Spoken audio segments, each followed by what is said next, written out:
appreciate the rundown because that does give me, that gives me somewhere to just kind of start. So you said you feel like you're doing well in the beginning, in the beginning of the call, but there are some things that you can get better with the needs analysis and plan presentation, as well as assumptive language. Am I hearing that correctly? Perfect, perfect. So I think I can help out in those areas for sure. Uh, so I'm taking notes just to make sure I get everything.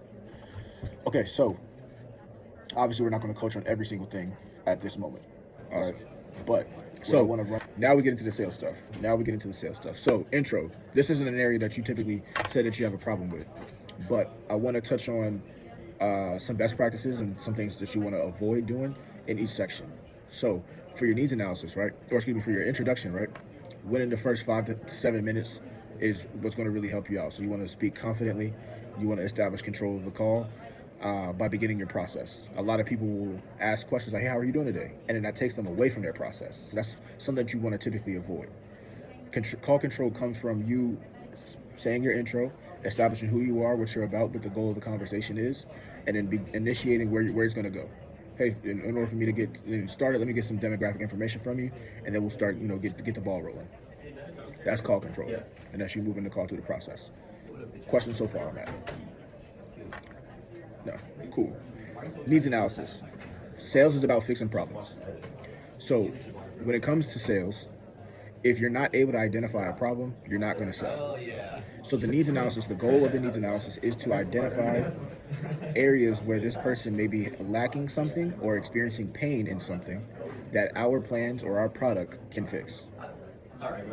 Identify problems that they may be facing that our products can help solve.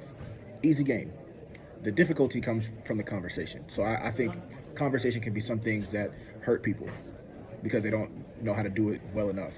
But if you have a conversation, I think that typically works well during a needs analysis. We want to ask the question and have the client talk more than us.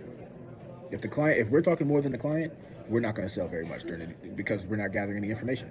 So we want to avoid interrogation style needs analysis where we're just asking, do you need this? Do you need that? What about this? What about that? When's the last time you've been there? When's the last time you've been here?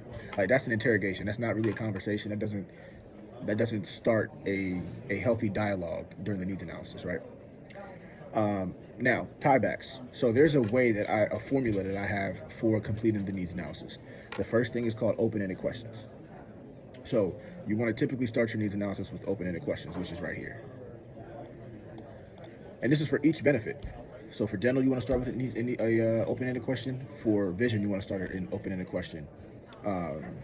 Transportation, food card, over-the-counter, whatever the case may be, lowering copays, you want to start out with an open-ended question for each benefit. Now, once you've asked that open-ended question, then you want to move into the more closed-ended style questions. And these are the questions that you'll use to find that pain point, whether it's a lack of something or pain of some kind. From there, you follow it up. When you find that pain, then you want to follow it up with, hey, if I could find you something that could help out with that, would that benefit you? Would that help you out? You want to get about 3 to 5 of those needs so that in the event you're not able to get 1 or 2, you still have a few that you can fall back on. That makes sense so far? This is all for the needs analysis. Now, when it goes to the plan presentation, there's another structure, there's another formula. I believe in structure when it comes to sales because I may not always remember what to say, but I can always remember the formula or the structure of how something goes, and I can plug in my words from there. So with the plan presentation, you want to use the square. It's a technique. So you want to start with, first off, you want to sound happy when you first come back. So this is the square here. But you sound happy when you come back from that hold, and then you start telling the client about what you learned during the needs analysis, what they told you. The fly, you start with earlier you told me, which is you restating what the pain point is. Then you found a plan that does. You tell the client what the feature of that plan is. It's not a benefit until you merge the two. You have to explain how the feature of the plan is going to help solve the pain point. If you do that successfully, and you follow it up with a trial close, which is, how does that sound so far? Are we on the right track? Does that sound like a win? Like that's a soft close. That's a trial close. That's something that you say to kind of get a temperature check of how well this plan is how well what you're saying is being received by the client. And if you get a yes to that, cool, you move on to the next benefit and do the exact same thing. If you get about 3-4 yeses when you go through this, you put yourself in a really good position for this plan to close. Does that make sense? So the one things that you want to avoid: feature dumping, which is just telling the client a bunch of features. Hey, so this plan is going to give you $3,000 of dental. It's going to cover extractions here. It's going to cover root canals. It's going to cover this, that, and the third. Oh, I'm also going to give you vision. Vision, you're going to get $500. For over the counter, you're going to get $275 every quarter. That's feature dumping. You're just telling the client what the plan has. You're not relating how it's going to help that person. That's something that you want to avoid. Not painting a picture. So when you do the which means, you want to paint a picture for how this plan is going to help this person. The people that don't sell very much are the ones who don't paint that picture. Not getting those soft close yeses to the soft close or the trial close. So remember, you want to ask something like this after each benefit. And if the client is not giving you those answers, or you're not asking them, you lower your chances of closing that sale. And the last thing is you want to just avoid using the summary of benefits as a presentation of benefits. They're two separate things. So treat them as two separate things. Don't keep... Some people, what they'll do is they'll use the summary of benefits as the presentation and feature dump the entire way, and then they'll try to assumptive close. And that's right, and that's what you want to avoid.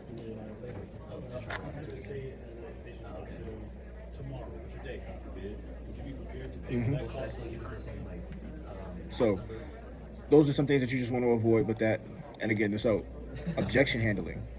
So in the beginning, the best method is ATR, which is acknowledge what the customer is saying, give a trust statement or a logical response of some kind, and then redirect the client to where you were in the process if you need to get more information, or where you're going next by driving the call forward. Make sense? Awesome. Now, if you're objected at the end of the call when you're presenting a plan, then the best technique is going to be to isolate the objection.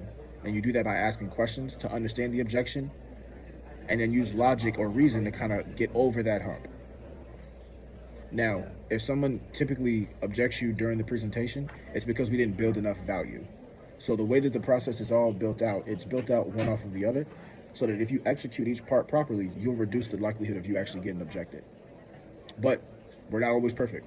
So you need to also know how to overcome objections in the event that you get them at the end, and you want to do that by isolating the objection. And we can talk more about that when we actually are coaching, because then I can use some of those examples and show you what I would say to isolate the objection. But just going over how to do it, the best way to go about doing it, we'll talk about it in coaching, but the technique is called isolating the objection. Common objections that you'll get: no money, want to talk to the spouse, want to think about it, have an agent already. Those are typically the four that we will run into that keep us from closing. Do you have any others, or do those sound like that's about right?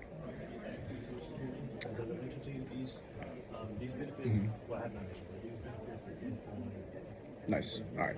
So the final thing that I have, and we'll talk about ancillaries another time, but the assumptive close. When you perform your assumptive close, it works best when you've gotten those 3 to 5 yeses from here, right? When you do this, you're able to execute the assumptive close way better. So, Mr. Gray, since everything sounds like it's going to be a good fit for you so far, sir, this next step is real easy. What I'm going to do is I'm going to read the summary of benefits. This just provides you with a high-level overview of the coverage. And then once we go through that, if you don't have any other questions, we'll go ahead and get started with your application and get you all squared away. That sound good to you? And you pause. You allow that customer to say, yeah, that sounds good to me. That's them agreeing to the plan. And that makes 100%. And that what makes the summary, the assumptive language or the assumptive close so much better, because it's like you're not even asking for it. So, final thing, I'll touch on ancillaries really quick. But in order to sell it, you want to build some pain first and highlight what life can be like without the coverage, propose the solution, and explain how the solution works, and then tie it back to how it's going to better the client's life. And then once you do that, that's when you drop the price. What a lot of people will do is they won't follow this format. They'll drop price too early, and then the person says that they just want to think about it. To avoid that, you follow the steps that I just laid out, and then you drop price. Because the idea is, if you can build value to its peak, then it doesn't matter what the price is. They'll justify paying the price, but in order to do so, you have to build the value. Does that make sense?